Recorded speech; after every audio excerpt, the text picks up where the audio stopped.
মাধ্যমিক 2021 সালের এবিটিএ থেকে এবিটিএ টেস্ট পেপার থেকে আমরা তোমাদেরকে সলিউশন দিচ্ছিলাম। সো আজকে আমরা তোমাদের সঙ্গে তোমাদের যে তোমাদের পেজ নম্বর 68-এ আটের দাগে যে এডিটোরিয়াল লেটারটা আছে সেটা আমরা স্পেশাল ফরম্যাটের সঙ্গে তোমাদের সঙ্গে আলোচনা করব, যাতে তোমাদের ফরম্যাটটা মুখস্থ হয়ে যায়, ফরম্যাটটা বুঝে যাও যে কী ফরম্যাটে তোমাকে লিখতে হবে, কি কি কমন সেন্টেন্স তুমি প্রত্যেকটা এডিটোরিয়াল লেটারের জন্য লিখতে পারবে সেইটা তোমাদের সঙ্গে শেয়ার করব। এবং সেই সঙ্গে এই যে এডিটোরিয়াল লেটারটা তোমাদেরকে লিখতে বলা হয়েছে সেটা তোমাদেরকে আমি লিখে দেখাবো।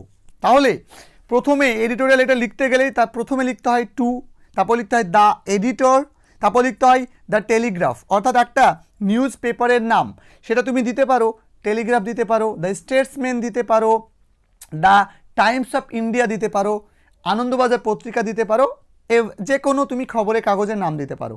এবার সেটা কোথাকার, তুমি ধরো দিচ্ছ মুর্শিদাবাদ, ঠিক আছে। এবার আমি এটা তো খবরের কাগজটা কোথাকার, খবরের কাগজটা কলকাতা, 7 লক্ষ কলকাতা সাধারণত হয়, সো তুমি সেটা দেবে, ঠিক আছে। এবার দেখো কবে তুমি লিখছো, এটা মার্চ কলকাতা। এবার এখানে তুমি এডিটরের অ্যাড্রেসটা দিয়ে দেবে, ঠিক আছে। এই পাশে তুমি এডিটরের অ্যাড্রেসটা দিয়ে দেবে, ওকে।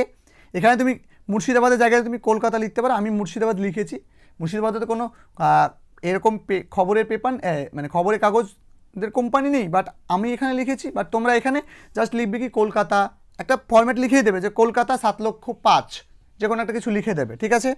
এরপরে দেখো সাবজেক্ট লিখতে হবে তোমাকে, ঠিক আছে। তুমি সাবজেক্টটা কী লিখবে, সাবজেক্টটা কী লিখবে, আর এইটায় তুমি কী করবে, যেখানে ডেটটা লিখেছি আমরা, যেখানে তোমরা দেখতেই পাচ্ছ যে ডেট যেখানে লিখেছি আমি মোটামুটি এই যে এই ডেটটা তোমরা জাস্ট এই ডেটটা এখানে লিখবে, ঠিক আছে। আর এই যে কলকাতাটা দিলাম, কলকাতাটা তোমরা মুর্শিদাবাদ জায়গাতে লিখবে যে কলকাতা 7 লক্ষ এত বলে তোমরা লিখবে, ঠিক আছে। তাহলে মোটামুটি তোমাদের এটা সুবিধা হবে, সবার ক্ষেত্রে তুমি একই লিখতে পারবে। এবার দেখো এই যে সাবজেক্টটা তোমাকে লিখতে হচ্ছে, এই সাবজেক্টটা লিখতে হচ্ছে, সাবজেক্টটা তুমি কোথা থেকে লিখবে, এই সাবজেক্টটা খুবই সহজ, সাবজেক্টটা তুমি পয়েন্টে পেয়ে যাবে। দেখো প্রশ্নে পেয়ে যাবে, প্রশ্নে কি বলেছে, write a letter to the editor of an English news paper, এরপরেই তুমি কিন্তু পুরোটা তুমি সাবজেক্টে পেয়ে যাবে। তাহলে তুমি পুরোটাই সাবজেক্টে লিখে দেবে। কি দেখো এখানে লেখা আছে রেজিং ইউর প্রোটেস্ট, তাহলে তুমি লিখবে কি রেজ এগেনস্ট, ওকে। তারপর যা লেখা আছে তাই, converting a school in a congested locality as a quarantine centre to keep suspected কোভিড-19 ভাইরাস ইনফেক্টেড পেশেন্টস, এইটুকু তুমি পুরো লিখতে পারো। বা এখান থেকে তুমি শর্ট করে কি লিখবে, raise against converting a school to a quarantine centre, এরকম করে তুমি শর্টকাটে করে নিতে পারো। বা তুমি যদি না পারো প্রশ্নে যা থাকবে হুবহু লিখে দাও, ওকে। যেখানে তোমাকে লিখতে হবে নিউজ পেপার, এরপর তোমাকে যা বলেছে তুমি তাই লিখে দেবে। রেজিং মাই প্রোটেস্ট তুমি লিখবে কি রেজিং ইয়োর লেখা ছিল, তুমি ওখানে কি লিখবে রেজিং মাই প্রোটেস্ট, বাকি যা ছিল সেম লিখবে, ঠিক। এরপরে দেখো তুমি স্যার বলে লিখতে শুরু করবে, দিয়ে স্যার বলে কি লিখবে, স্যার বলে লিখবে through the columns of your extreme daily, এরকম করে লিখতে পারো, ঠিক আছে। থ্রো দ্য কলামস, CULUMNS, ঠিক আছে। Through the columns of your widely circulated daily, okay. এইটুকু তোমরা প্রত্যেকটার জন্য লিখতে পারবে। I would like to draw my, কি লিখবে, I would like to draw my grave, এইটুকু পর্যন্ত লিখে তুমি স্টপ হবে।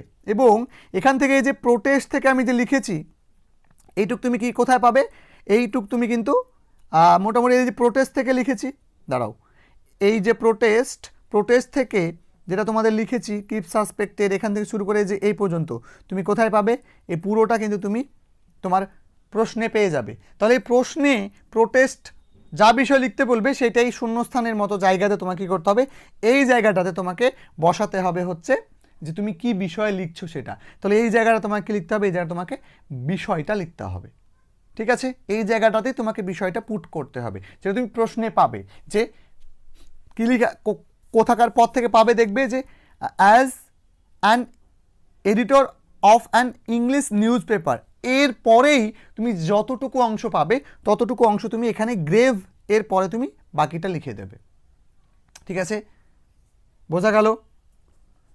এবার এখানে গ্রেভ প্রোটেস্ট, তুমি প্রোটেস্টের পর থেকে লিখবে, ঠিক আছে, গ্রেভ প্রোটেস্ট এগেনস্ট, এইটা তুমি কিন্তু প্রশ্ন দেখেই কিন্তু তুমি বুঝে যাবে যে তোমাকে কী লিখতে হবে, ঠিক আছে। এবার তুমি যদি এখানে যদি মনে করো যে না আমি বাকিটা বুঝতে পারছি না, তাহলে তুমি কী করবে, 2 এর পর থেকে তুমি কী লিখবে, দেখো 2 লিখে তুমি কী লিখবে তাহলে, রেজিং মাই প্রোটেস্ট এগেনস্ট, ঠিক আছে। Two draw my grave protest লিখেছি, এটা আমি একটু চেঞ্জ করে লিখেছিলাম। তুমি এই 2 এর পর থেকেই পুরোটা লিখবে, যে রেজিং আছে আইএনজি যুক্ত আছে ওটাকে তোমাকে একটু তুলতে হবে, দিয়ে কী করবে, raise my protest against converting a school in a congested locality as a quarantine center to keep the suspected COVID-19 virus infected patients, এতটুকু তোমাকে হুবহু লিখতে হবে। এরপরে তোমাকে নিজে কয়েকটা বাক্য ওই বিষয়ে তোমাকে লিখতে হবে যে কেন তুমি প্রোটেস্টটা করছো, কি প্রবলেম সেখানে দেখা দিচ্ছে, সেটা নিয়ে তোমাকে মিনিমাম 3টে তো বাক্য লিখতেই হবে। তুমি যদি পারো 5 থেকে 6টা বাক্য এখানে লিখবে, যাতে তুমি পুরো নম্বরটা গেইন করতে পারো। তাহলে আমি লিখেছি, এবার দেখো তোমাদের জন্য কি লিখেছি, as we are in a lockdown condition, যেহেতু আমরা লকডাউনের মধ্যে আছি, most of the people of our locality who are confined into other state, মানে যারা অন্য লোক, আমাদের গ্রামের বেশি সংখ্যক মানুষ যারা অন্য রাজ্যে কি আছে আটকা পড়ে আছে, আর coming back to their kins, তাদের আত্মীয় পরিজনদের কাছে ফিরে আসছে। Okay, so our local authority has decided, তাই আমাদের লোকাল অথরিটি কি ডিসাইড করেছে, decided to convert our village school, আমাদের ভিলেজের, আমাদের গ্রামের স্কুলটাকে কী করতে চেয়েছে, ইনটু আ কোয়ারেন্টাইন সেন্টার, একটা কোয়ারেন্টাইন সেন্টারে কী করতে চেয়েছে, সেটাকে রূপান্তর করতে চেয়েছে। তাহলে দেখো আমি পয়েন্টটা পড়ে বুঝে কিন্তু আমি এখানে দুটো বাক্য কিন্তু আমি তোমাদের জন্য কিন্তু লিখে ফেলেছি, তাই না। তাহলে দুটো বাক্য আমি লিখেছি, এরকম করে তোমরা মোটামুটি 5 থেকে 6টা বাক্য লিখবে। তাহলে দেখো তারপরে থার্ড লাইন আমি কি লিখেছি, but it is a crowded area, কিন্তু এটা একটা জনবহুল এলাকা। দো কোভিড-19 লকডাউন ইজ গোয়িং অন, যদিও কোভিড-19 লকডাউন চলছে, we are having to go outside for buying our basic needs, মানে তবুও আমাদেরকে আমাদের নিত্য প্রয়োজনীয় জিনিসগুলো কেনার জন্য বাইরে বেরোতেই হচ্ছে। 4টে বাক্য লিখে ফেলেছি। দেখো তারপরে কি, দ্য রিস্ক অফ স্প্রেডিং কোভিড-19 অর কি লিখবে, the risk of being affected, যে কোনো একটা লিখবে, by corona virus is still remaining, তা কিন্তু করোনা ভাইরাসে আক্রান্ত হওয়া বা করোনা ভাইরাস ছড়িয়ে পড়ার প্রবণতাটা কিন্তু কি থেকেই যাচ্ছে।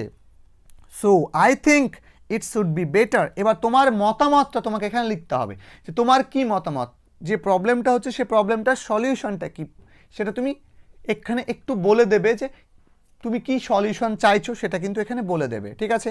তাহলে দেখো 4টে বাক্য হয়ে গেছে, 5টা বাক্য লিখলাম, এবার 6 নম্বর বাক্য চলছে, যেটা আমার মতামত আমি লিখবো। ওকে, এইভাবে তোমার কিন্তু লিখতে হবে, এই 5টা বাক্য তোমার কিন্তু নিজে থেকেই লিখতে হবে, ঠিক আছে, নাহলে কিন্তু তুমি ফুল নম্বরটা পাবে না। তাহলে কি লিখবে, সো আই থিঙ্ক, আমার মনে হয়, ইট শুড বি বেটার, এটা ভালো হবে, if quarantine centre is made to an abandon place, যদি কোনো একটা পরিত্যক্ত জায়গাতে কোয়ারেন্টাইন সেন্টার খোলা হয় তাহলে খুবই উপকার হয়, খুবই ভালো হবে আমার মনে হয়। এরপরে তুমি যেটা সব এডিটোরিয়াল লেটারে লিখতে পারবে, যদি সেটা কোনো রেসিডেন্টাল প্রবলেম হয়, মানে প্রত্যেকের প্রবলেম তুমি প্রত্যেকের হয়ে লিখছো লেটারটা এডিটরকে, তোমার গ্রামের বা তোমার লোকালিটির প্রবলেম তুমি লিখছো, সেই প্রবলেমটা সবার হয়ে তুমি লিখছো, এইরকম সেন্সে তুমি পুরো বিষয়টা যা আছে তুমি হুবহু অন্য এডিটোরিয়াল লেটারও তুমি কি করতে পারো, লিখে দিতে পারো, ঠিক আছে, হুবহু লিখতে হবে। আর কিছু কিছু যে টপিক, সে টপিক বেসিস আমাকে একটু একটু করে কী করতে হবে, চেঞ্জ করতে হবে। তুমি কি লিখবে, I therefore on behalf of our locality request both the government and our local authorities, তাই আমি আমাদের গ্রামের মানে আমাদের লোকালিটির প্রত্যেকের হয়ে রিকোয়েস্ট করছি গভর্নমেন্টকে এবং আমাদের লোকাল অথরিটিসকে কি করতে, গভর্নমেন্টকে এবং লোকাল অথরিটিসকে কি করতে, to take befitting measures to remove this menace, ঠিক আছে, মানে যাতে সঠিক মানে ব্যবস্থা নেওয়া হয় এই যে আতঙ্কটা বা এই যে প্রবলেমটা থেকে বেরিয়ে আসতে, এটার জন্য জানে সঠিক উপযুক্ত ব্যবস্থা গ্রহণ করা হয়, সেটার জন্য গভর্নমেন্টে এবং লোকাল অথরিটিজের কাছে কি রিকোয়েস্ট করছি। ঠিক আছে, আচ্ছা এরপরে কি লিখবে, ইয়োর্স ফেথফুলি, যে তোমার নামটা তুমি লিখে দেবে। ওকে, তো এই হচ্ছে তোমাদের এডিটোরিয়াল লেটার, যেটা তোমাদের 68 পেজে আছে, সেটা তো আমি সলিউশন দিয়ে দিলাম, সেই সঙ্গে আমি স্পেশাল ফরম্যাটটা কীভাবে লিখতে হবে সেটাও বললাম। এরকম করে এবিটিএ টেস্ট পেপারে যে সমস্ত এডিটোরিয়াল লেটারগুলো আছে সবগুলো দিয়ে দিলেই তোমরা প্রত্যেকে বুঝতেই পেরে যাবে যে এডিটোরিয়াল লেটারে কোন কোন জায়গাগুলো নিয়ে কী কী চেঞ্জেস আসছে। সো দেখা হবে অন্য কোনো দিন অন্য কোনো ভিডিওতে। Till then take care, stay safe, stay happy, stay healthy. Thank you.